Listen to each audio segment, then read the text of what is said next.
buenos días, muy buenas tardes o quizás muy buenas noches, estimado oyente, según sea la hora y el país donde se encuentre. Les saluda como siempre desde este micrófono el pastor bautista Nikos Ricoy, director del programa Encuentros y pastor general de las iglesias del Ministerio Tinajas, emitiendo desde aquí en Valencia, España. Saludos de parte del equipo de trabajo del Ministerio Tinajas y le damos la bienvenida una vez más a nuestro nuevo programa semanal Encuentros.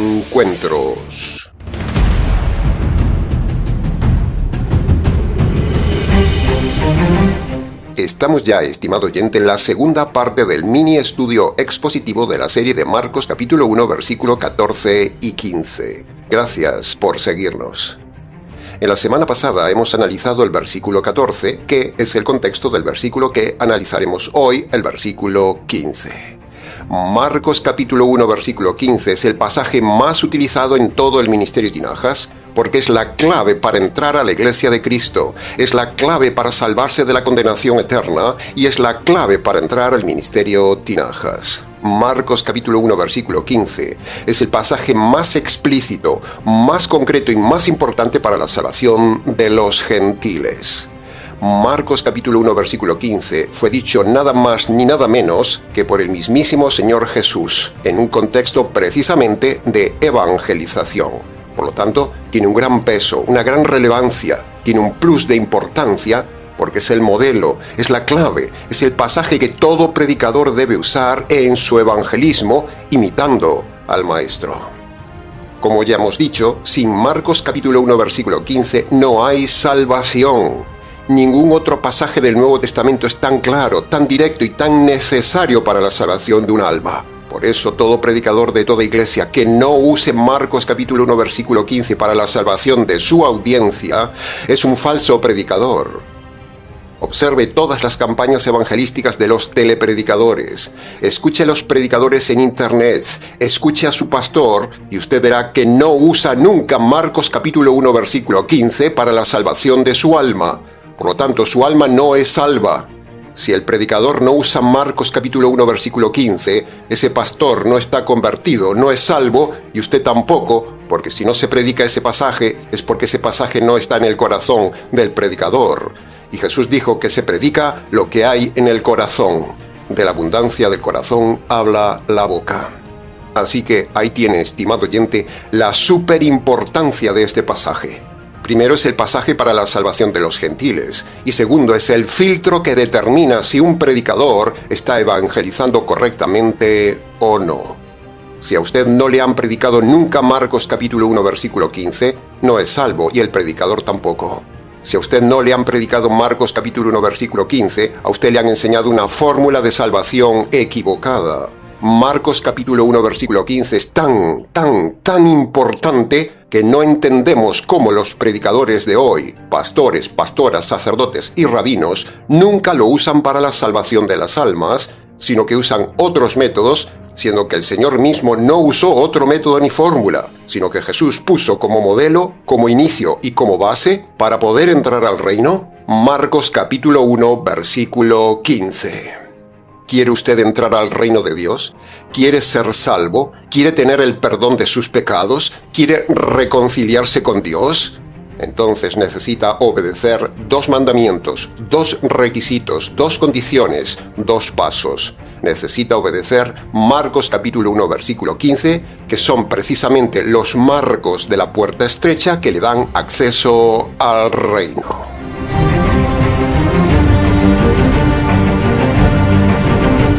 Bien, habiendo dicho esta intensa introducción, vayamos entonces al análisis expositivo del pasaje más importante de todo el Nuevo Testamento, Marcos capítulo 1, versículo 15, que, en versión parafraseada, dice así: El tiempo de mi silencio se ha cumplido. El reino de Dios se ha acercado a ustedes por medio mío. Por lo tanto, que todo hombre y toda mujer se arrepienta de sus pecados y crean el mensaje del Evangelio.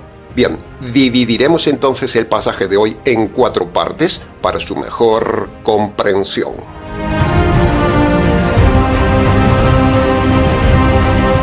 Entremos entonces en el análisis, comentario y enseñanzas de la primera frase, que dice: el tiempo se ha cumplido. Punto número 1. ¿A qué se refiere literalmente ese texto con eso de "el tiempo se ha cumplido"? Bueno, se lo explicamos.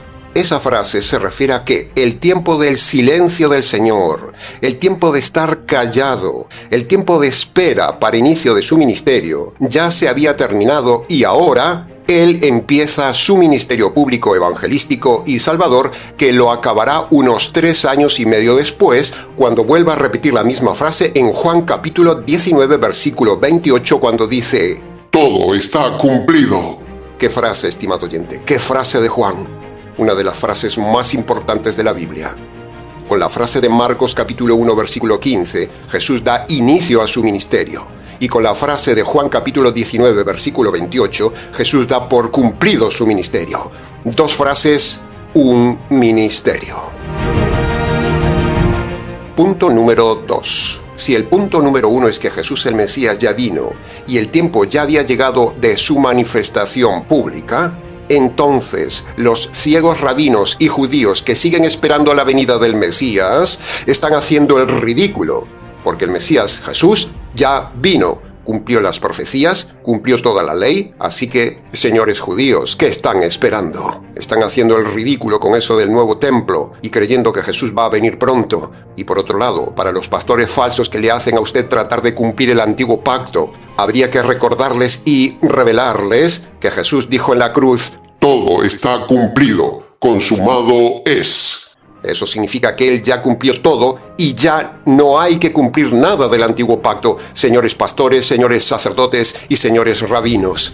No hay que celebrar las fiestas, no hay que guardar el Sabbat, no hay que celebrar la Pascua, ni la fiesta de los tabernáculos, ni usar ropa judía sacerdotal, ni usar lenguaje judío, ni cumplir la circuncisión judía, ni practicar las vigilias, ni practicar el ayuno, ni dar el diezmo, ni guardar el sábado, ni dejar de comer ciertos alimentos. Todo eso está cumplido por Cristo. Por lo tanto, cuando uno está en Cristo, como decía Pablo, por medio de la conversión, toda la ley cumplida por Cristo se nos imputa a nosotros, se nos transfiere a nosotros como si la hubiéramos cumplido toda. ¡Qué maravillosa liberación!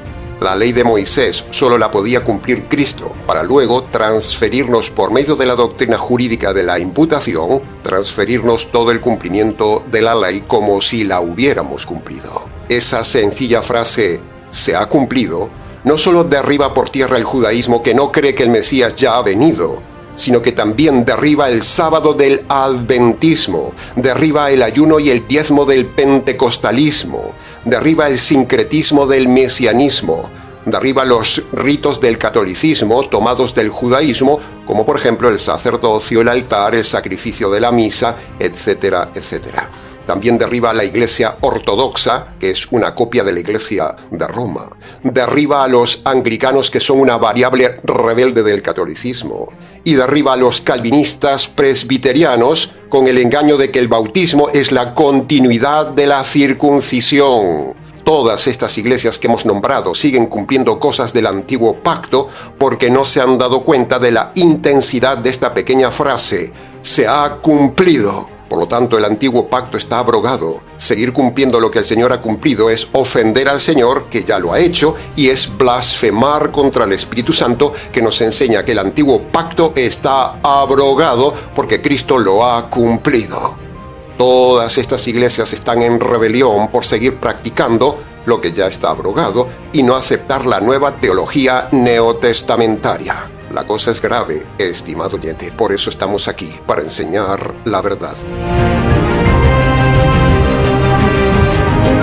Esta sola frase, "se ha cumplido", del inicio del ministerio de Jesús, que nos catapulta al final del ministerio de Jesús, derriba también a todas las iglesias que no son de estos grupos, pero practican el ayuno, practican el diezmo, practican el sábado y también practican algunas costumbres del Antiguo Testamento, como por ejemplo reclamar, o como por ejemplo practicar la oración de Jabes, o declarar riquezas usando los pasajes de Dios para Israel, o pisar un terreno, o dar vueltas en una habitación, dar vueltas en un barrio, o dar vueltas a la ciudad varias veces para tomar espiritualmente ese terreno para Dios. Todo eso son sandeces mal tomadas del Antiguo Testamento que no valen para nada. Es asombroso como una frase tan pequeña, examinada expositivamente, derriba iglesias tan grandes.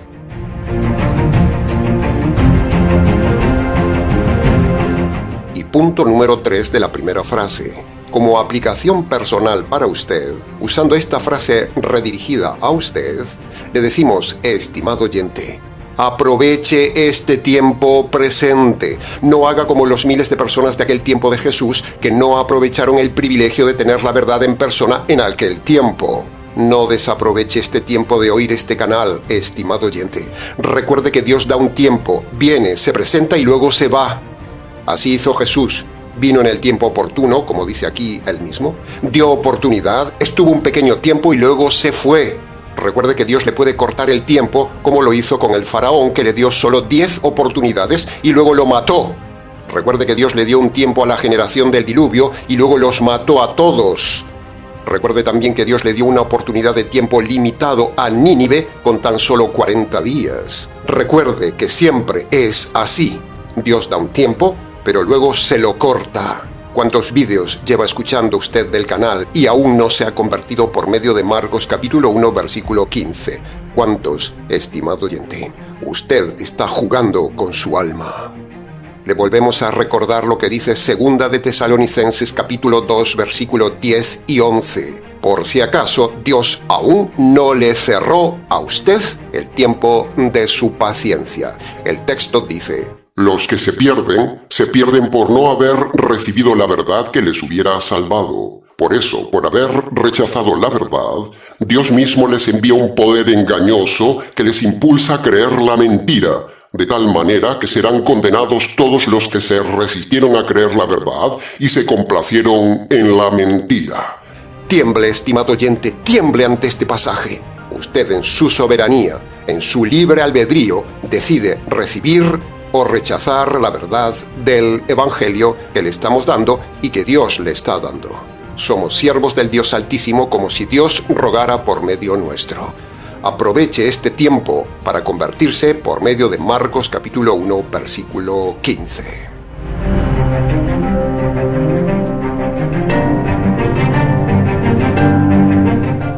Entremos ahora en el análisis, comentario y enseñanzas de la segunda frase de hoy que dice: el reino de Dios se ha acercado. Punto número 1. El significado de la frase el reino de Dios ya lo hemos dicho la semana pasada analizando el verso 14, porque allí también se menciona la frase, pero se lo reiteramos nuevamente hoy. El reino de Dios significa Dios reinando en la vida de una persona con los valores morales de la palabra de Dios a partir del día de la conversión, cuando una persona obedece Marcos capítulo 1 versículo 15. Grábese esa descripción. Punto número 2. ¿Sabe una cosa, estimado oyente? Dios se pudo haber alejado del hombre porque el hombre apesta por su pecado. El hombre es corrupto, el hombre está sucio ante Dios y es de naturaleza inmunda, como dice Isaías capítulo 64 versículo 6, y la nariz de Dios no soporta la inmundicia del corazón y las obras del hombre. Pero sin embargo, Dios en su libre albedrío decide acercarse al hombre podrido a pesar del olor espiritual nauseabundo que desprende el hombre.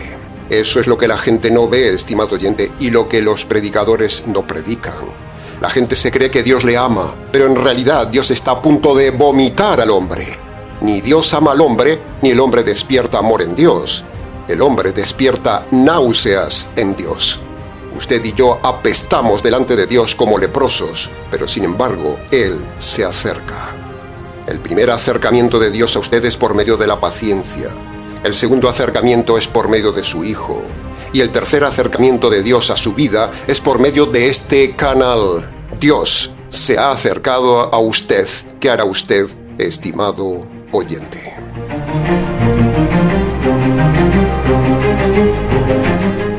Entremos ahora en el análisis, comentario y enseñanzas de la tercera frase que dice: arrepiéntanse de sus pecados. Punto número 1. Ante todo, debemos ver la definición correcta del arrepentimiento bíblico.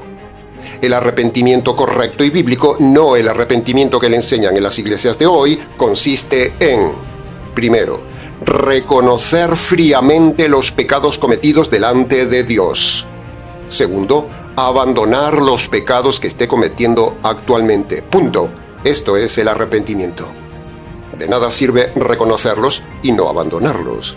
El que reconoce los pecados debe abandonarlos, es pura lógica. Arrepentimiento no es sentir nada, esa idea falsa religiosa de arrepentirse de todo corazón. Esa frase no existe en la Biblia, es una frase religiosa. Más bien lo que existe en la Biblia es arrepentirse usando la razón, no el corazón. Usted recuerda, enumera, reconoce y abandona los pecados. Así de claro, así es el orden, así es el verdadero arrepentimiento. Punto número 2. El arrepentimiento no se hace como dice la Iglesia Católica, que usted tiene que confesarse ante otro pecador igual o peor que usted. Un delincuente no puede perdonar los delitos de otro delincuente.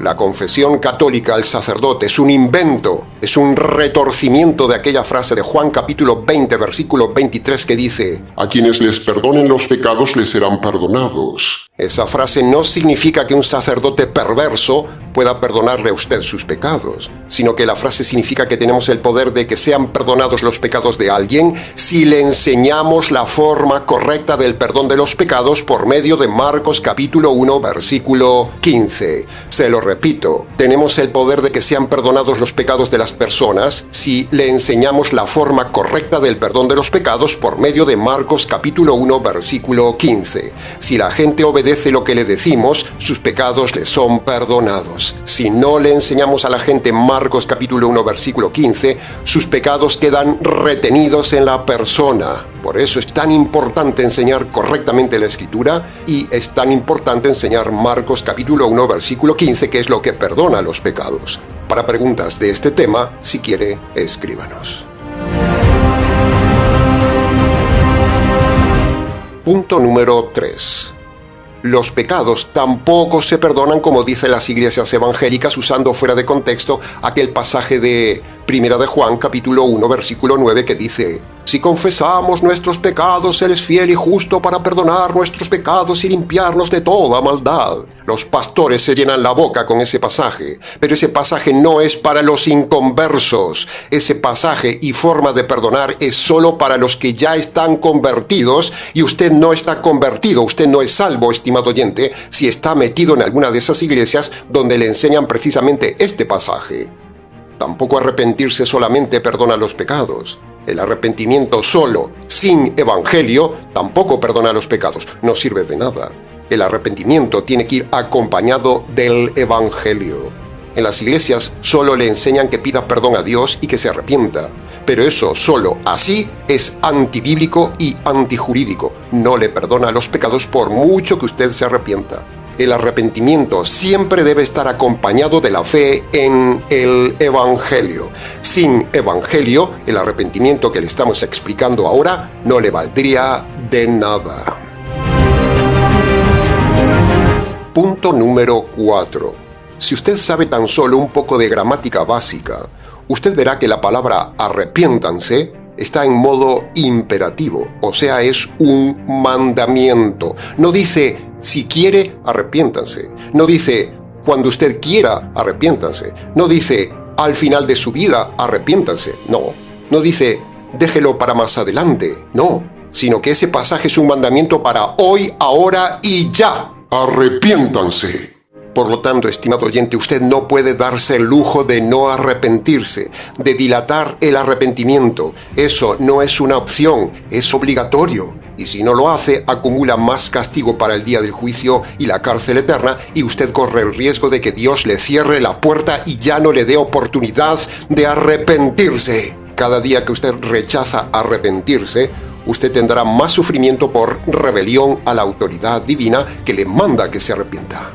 ¿De qué le sirve venir a escuchar cada domingo el mensaje a este canal si usted no se ha convertido por medio de Marcos capítulo 1 versículo 15? ¿De qué le vale? Punto número 5. Entonces, pastor, ¿de qué tengo que arrepentirme si soy buena persona? En primer lugar, estimado oyente, usted no es buena persona, porque nadie es buena persona, dice la palabra de Dios. Aunque usted por fuera no haga cosas escandalosas, Usted, desde su juventud hasta ahora, ha hecho en su vida cosas graves, cosas ocultas, cosas dentro de usted.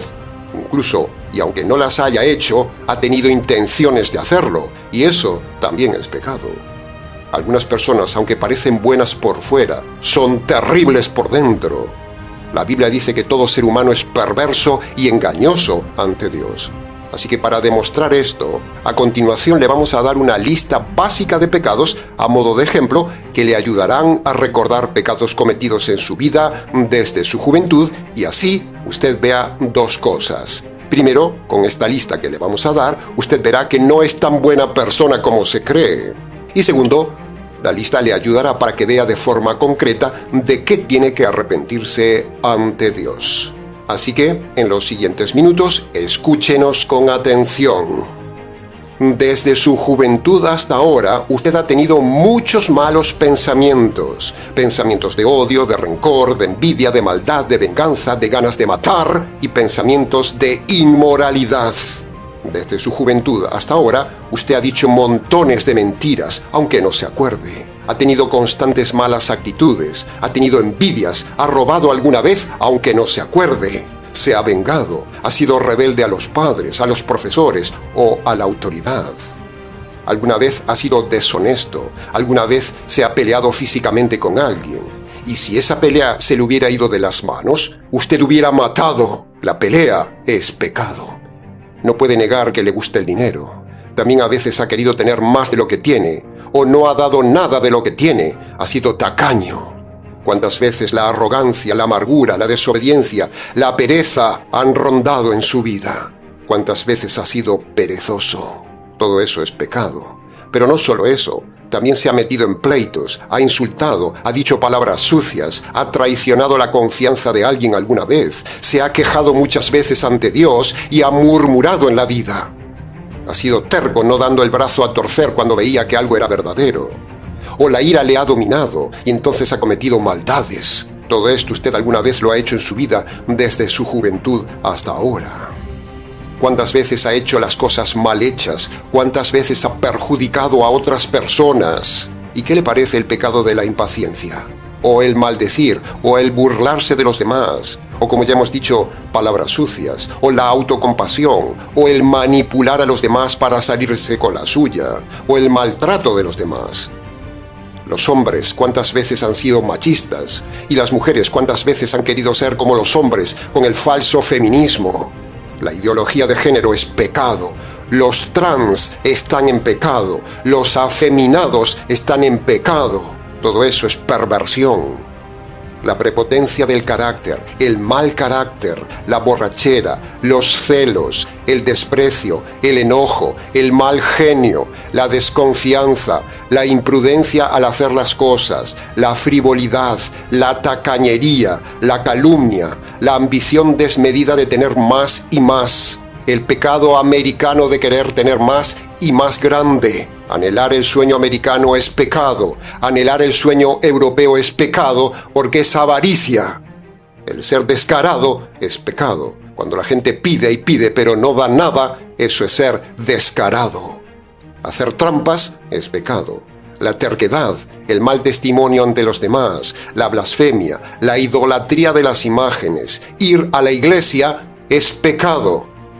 El adulterio fugaz es pecado. El adulterio por recasamiento también es pecado. El divorcio, el poner el divorcio, el firmar el divorcio, el casarse con quien no debía, la mala educación de sus hijos, el no disciplinar a sus hijos, la falta de respeto a su esposo, la violencia de los esposos hacia la esposa, la infidelidad, la unión libre, la inmoralidad sexual, la violación, la perversión de la homosexualidad, el lesbianismo, la coquetería, los afeminados, los trans, la sensualidad femenina en el vestir, la musculatura masculina. Todo esto son pecados, y el que esté libre de ellos, que tire la primera piedra. El orgullo, la flojera de carácter, el robarle a alguien, el engañar a alguien, el hacer diferencias entre las personas, todo esto es pecado. Aceptar la mala doctrina en su iglesia es pecado de complicidad, es herejía. Si en su iglesia hay alguna doctrina errada, tan solo una, y usted está ahí, usted está en pecado. La ingratitud, o sea, no dar las gracias, es pecado. La indiferencia hacia alguien, el egoísmo, el no hacer el bien que puedo hacer a otros, los griteríos, los escándalos, las peleas, el portarse como animales, todo eso es pecado. Los juramentos y las promesas no cumplidas, todo eso lo ha hecho alguna vez desde su juventud y es pecado y lo condena ante Dios. El meterse en deudas innecesarias es pecado.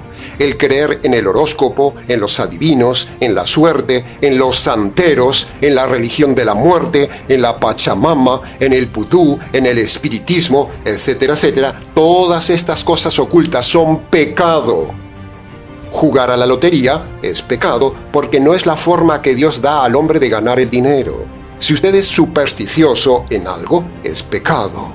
Vivir afanado en la vida por trabajar y trabajar, esclavo del trabajo, es pecado. Estar deprimido es pecado porque la depresión es pecado. El odio, las injusticias contra alguien, la cobardía, la soberbia, la dureza de corazón, los vicios, la falta de respeto a la autoridad civil y a las personas mayores es pecado. La hipocresía de su doble vida es pecado. El amor a este mundo es pecado. Vivir con más de lo necesario es pecado. Los chismes, el jurar, el perjurar y el prometer y no cumplir es pecado. Ser desordenado, sucio y acumular basura en su casa es pecado. La impuntualidad es un grave pecado. Es el pecado latinoamericano. Hacer las cosas solo por interés es pecado. El suicidio o intentar suicidarse es pecado. Si usted ha intentado suicidarse, está en pecado. Si usted es calvinista y se cree la mentira del suicidio del creyente, está en pecado. El homicidio, el aborto o haber pensado en el aborto y las ganas de matar a alguien es pecado. La extorsión a la gente, a un trabajador, a una persona débil, es pecado. La esclavitud al juego es pecado. Así que jóvenes, cuidado con la esclavitud de los juegos en Internet, porque eso es pecado. Los que gastan dinero en el juego o en la lotería es pecado. Estropear el cuerpo, fumando, bebiendo, drogándose, emborrachándose, tatuándose, todo eso es pecado. La anorexia, la bulimia, es pecado. Ir a las discotecas, la música moderna latinoamericana sensual, toda esa música es basura y es pecado. Bailar con esa música es pecado. Las operaciones estéticas por vanidad, los cambios de sexo, los trans, todo eso es perversión, es pecado. Hacer las cosas sin pensar, guiado solo por las emociones del corazón, o hacer las cosas por pasión, es pecado. Hacer las cosas sin pensar es un peligro, es temerario, es peligroso, es pecado. Vivir para ganar dinero, o como dijimos antes, el sueño americano o el sueño europeo, es pecado. Quédese en su país, porque si viene, lo explotarán.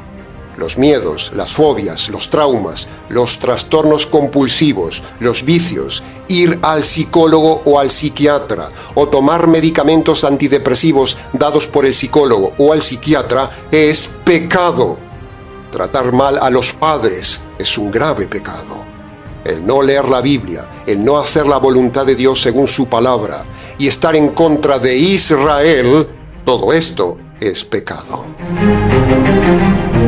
Todo esto a modo de ejemplo, estimado oyente, y mucho más que podríamos haber dicho, es solo una muestra concreta y pequeña de los muchos pecados que usted ha cometido en su vida desde su juventud hasta ahora, y todo esto lo hace culpable y lo condena ante Dios. Y de todo esto tiene que arrepentirse. Es decir, usted debe reconocer que lo ha hecho, lo ha pensado o ha tenido la intención de hacerlo.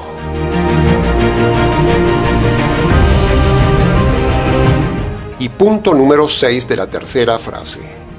Marcos capítulo 1 versículo 15 es la mayor demostración del glorioso libre albedrío del hombre.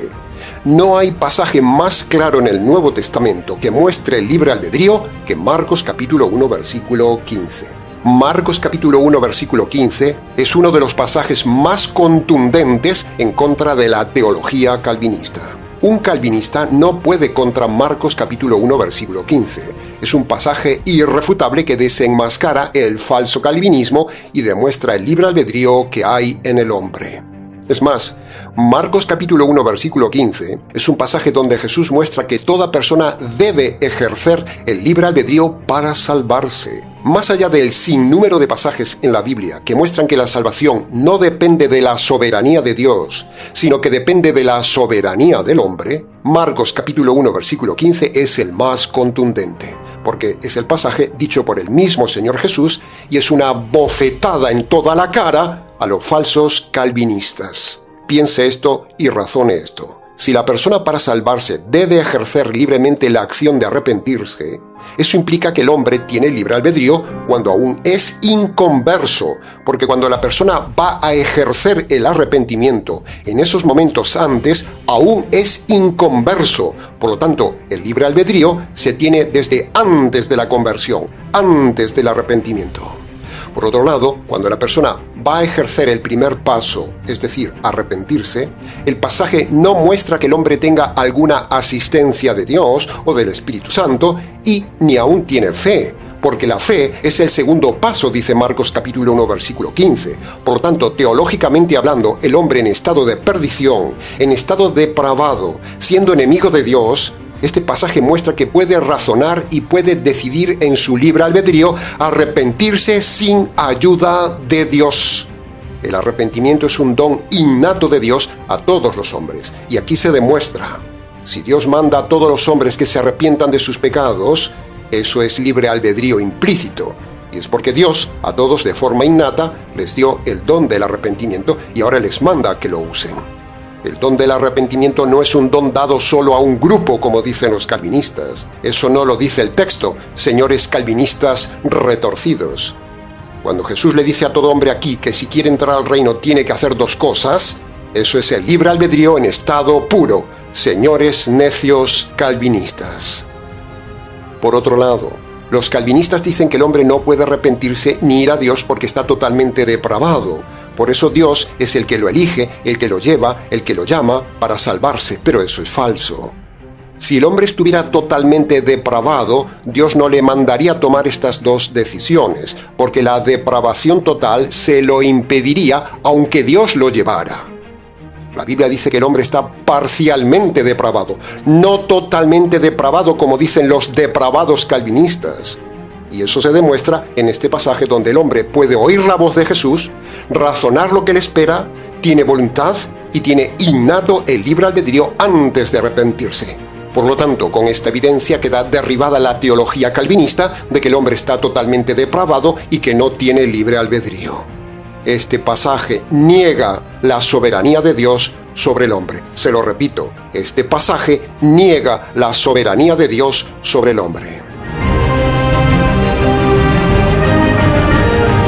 Si la salvación fuera solo de unos pocos, este pasaje estaría mintiendo, porque en este pasaje se muestra que la orden es universal para todos los hombres y mujeres. No hay un cupo limitado de personas de parte de Dios en este pasaje, no.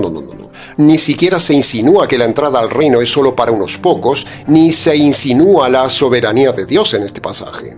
Y si este pasaje descarta un cupo limitado que entra al reino y a la vez por la ley de la inferencia se deduce el libre albedrío, entonces queda desmontada la mentira calvinista, una mentira que creen millones de personas y por creer esta herejía todos los calvinistas aparecerán en la condenación eterna, irrefutable. Así que si me está escuchando algún calvinista, le rogamos que razone esto y escape de esas falsas iglesias calvinistas y use precisamente su libre albedrío para salvarse. Para preguntas del tema, escríbanos.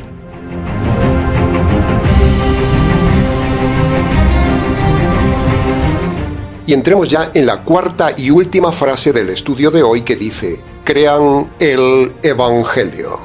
Punto número 1. Lo que tenemos que hacer entonces es definir qué es creer. Creer, bíblicamente hablando, no es el concepto que todos tenemos en el mundo occidental de creer algo intelectual. No. Por ejemplo, cuando alguien dice, yo creo en esto o yo creo en lo otro, eso es algo simplemente informativo, es algo intelectual que tiene la persona. O cuando la gente dice, yo creo en Jesucristo, yo creo en Dios. Eso es algo que solo tiene en la mente. Y en las iglesias precisamente se ha engañado a la gente con este concepto intelectual de creer. El concepto eclesial es un concepto solo intelectual, pero el verdadero concepto bíblico de creer no es lo mismo que el concepto cotidiano, el concepto actual o el concepto eclesial de creer algo, que es solo intelectual. Creer en el día de hoy se considera no negar algo o no negar a alguien, o dicho de forma positiva, creer se considera admitir que algo existe y algo es real. Pero el concepto bíblico de creer no es este, sino que el concepto bíblico tiene dos partes. La primera parte es la intelectual, eso sí, donde uno se informa de algo o de alguien y entonces tiene datos de eso. Pero el segundo concepto necesario del creer bíblico implica apropiarse de eso que ha entendido, de eso que se ha informado o de eso que ha razonado. Por lo tanto, el creer bíblico tiene dos partes: el concepto intelectual informativo y el concepto apropiativo. En el concepto eclesial mundano no hay compromiso, solo se cree algo de forma intelectual, pero no le afecta a la vida. Por ejemplo, hay gente que dice que cree en Dios, pero Dios no afecta a su vida. O miles de personas dicen que creen en Jesús, pero creer en Jesús no afecta a sus vidas. Ese es el concepto eclesial, intelectual y mundano de creer, pero ese no es el concepto bíblico. El concepto de creer bíblico impacta en su razonamiento y luego en su voluntad. Para preguntas del tema, escríbanos. Y punto número 2. Habiendo entendido el verdadero concepto de creer bíblico, entonces, pastor, ¿cuál es el verdadero evangelio que ahora tengo que creer? Hay tantos evangelios, hay tantas noticias. ¿Qué tengo que creer? ¿Qué es el evangelio, pastor? Bueno, primero le diremos lo que no es el evangelio. La Biblia dice que hay falsos evangelios. Por ejemplo, tenemos el evangelio de pase al frente, repite una oración, levante la mano y acepte a Jesús en el corazón. Ese es el evangelio inventado americano, una falsedad en estado puro. Luego está el evangelio de entréguele la vida a Dios, pero eso no vale de nada, no está en la Biblia. Luego está el evangelio de vuelva a los caminos de Dios, pero eso no salva a nadie. Luego está el evangelio de crea en Jesús y será salvo. Bueno, ese pasaje que es bíblico está fuera de contexto y a un gentil no le salva. Luego tenemos el evangelio casi cercano de arrepentirse y creer en Jesús. Se parece, pero si se fija, no es correcto, porque el Señor Jesús dice arrepentirse y creer en el evangelio, no dice creer en Jesús. Luego está el evangelio de creer en Dios, pero eso no salva a nadie porque hasta el diablo cree en Dios. Luego está el evangelio de aceptar a Jesús como único y suficiente Señor y Salvador. Eso es una frase vomitiva que usan mucho los falsos bautistas, pero esa frase no salva a nadie. Y así podríamos seguir y seguir con varios evangelios de todas las iglesias. Entonces, llegados hasta aquí y dicho todo esto, ¿qué evangelio le han enseñado a usted en su iglesia, estimado oyente? Bien, habiendo dicho las diferentes formas de un evangelio falso, ahora, de forma breve, repitamos por enésima vez en el canal el verdadero evangelio con enfoque jurídico, que es el evangelio que Dios manda a los gentiles. El evangelio es una palabra griega que significa buena noticia. Muy bien, entonces, ¿cuál es esa buena noticia? Bueno, preste atención. La buena noticia, el verdadero evangelio,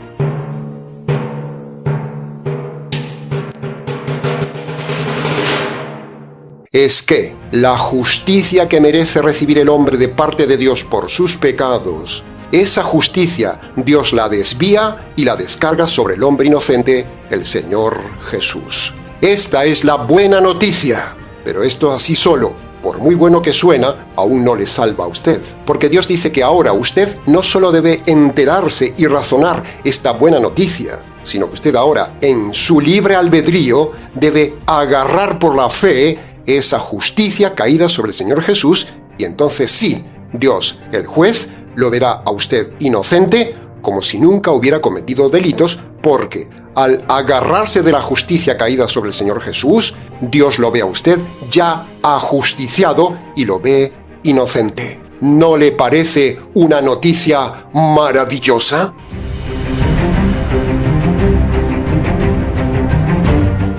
En conclusión, el Evangelio es la justicia de la cruz. Y creer el Evangelio es apropiarse de la justicia de la cruz. Se lo repito, el Evangelio es la justicia de la cruz. Y creer el Evangelio es apropiarse de la justicia de la cruz.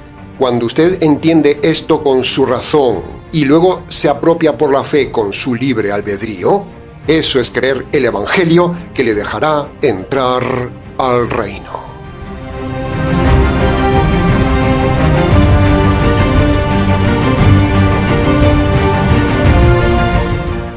Entonces, ahora, antes de terminar, le invitamos, estimado oyente, a que obedezca hoy mismo Marcos capítulo 1, versículo 15 para su salvación. Nuestro consejo pastoral es que vaya a su habitación, póngase de rodillas ante Dios en señal de humillación, descálcese en señal de reverencia, y ahí, en sus palabras, obedezca detalladamente los 2 pasos de Marcos capítulo 1 versículo 15 que le hemos detallado hoy para su salvación. Y luego, si quiere, venga y cuéntenoslo. Nadie en todo Internet le va a explicar tan detallada y correctamente Marcos capítulo 1 versículo 15. Sea bereano.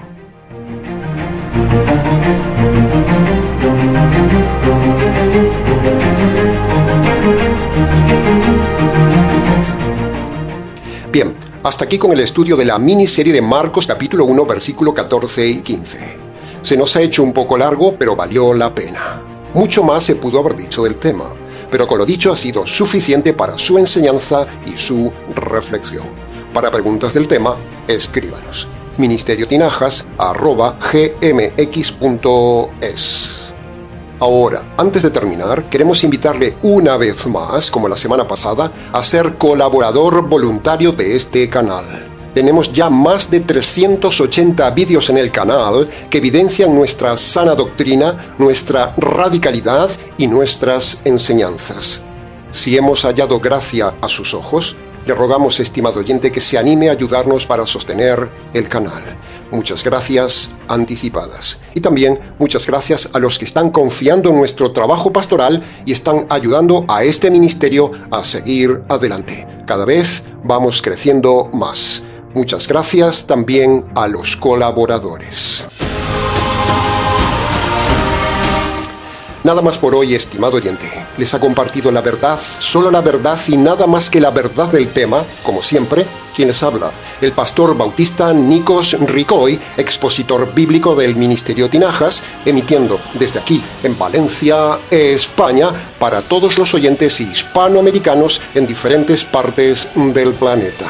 Será entonces con el gusto de siempre, hasta el próximo mensaje, aquí en nuestro habitual programa semanal Encuentros.